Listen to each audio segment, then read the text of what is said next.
Hi friends, tonight for supper I am making some homemade Salisbury steak.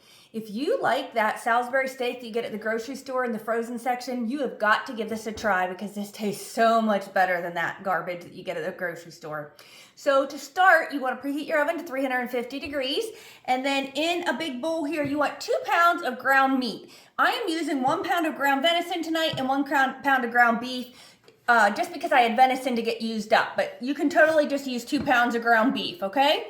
So to our 2 pounds of ground beef, you want to add 1 egg slightly beaten. We want to add a 1/2 cup of breadcrumbs. You want to add 1/2 of a can of cream of mushroom soup. Doesn't matter what brand. And then we want about a tablespoon of onion powder and salt and pepper to taste. Okay, so now I just think the best way to mix this is just get in there with your hands and just give it a good old mix. Like the Salisbury steak you get in the store, this has it makes a gravy. We're gonna actually be putting gravy on it. So I'm serving this tonight with mashed potatoes and then some corn. That all mixed. And now we just want to take our mixture here and form it into 6 patties. I think I'm going to need a little more in there. And I kind of smush them down a little bit so they're not quite so fat.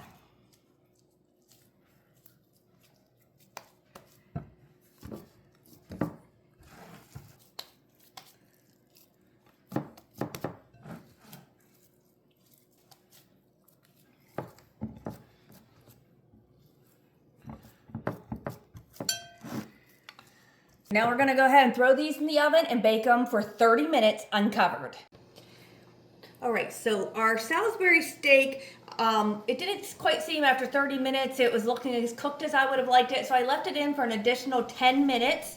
Now I'm just going to kind of remove some of this like foamy stuff that's at the bottom of the pan here. Because I used half venison, there's really not much there at all. Okay, so now to make the gravy part for our Salisbury steak, we're going to take the other half of that can of cream of mushroom soup. And then you want 2 jars of gravy. So tonight I'm using 1 savory beef gravy and 1 mushroom gravy. You can use both jars of beef gravy if you want, but this is just what I had. Take some of the rest of that out here.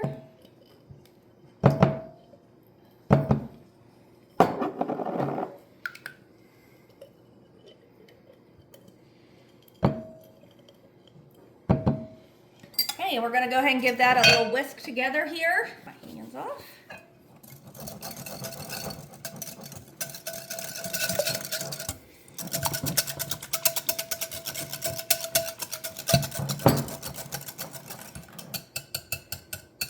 All right, now we're just going to spoon this or pour this over each of our Salisbury steaks.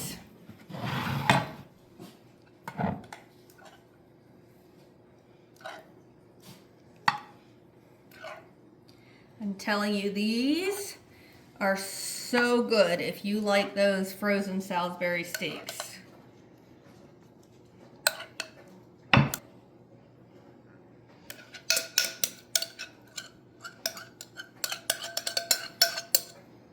All right, so then we're just going to go ahead and put this back in that 350-degree oven, again uncovered, for an additional 10 minutes. So that was, I did 40 minutes beforehand, and now we're doing an additional 10 with the gravy on top. So here's our yummy Salisbury steak. Look how delicious that looks. Just gonna put that there and then grab some of this yummy gravy.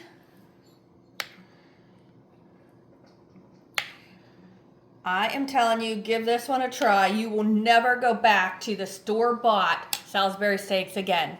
I hope you all have a great evening. We'll see you next time.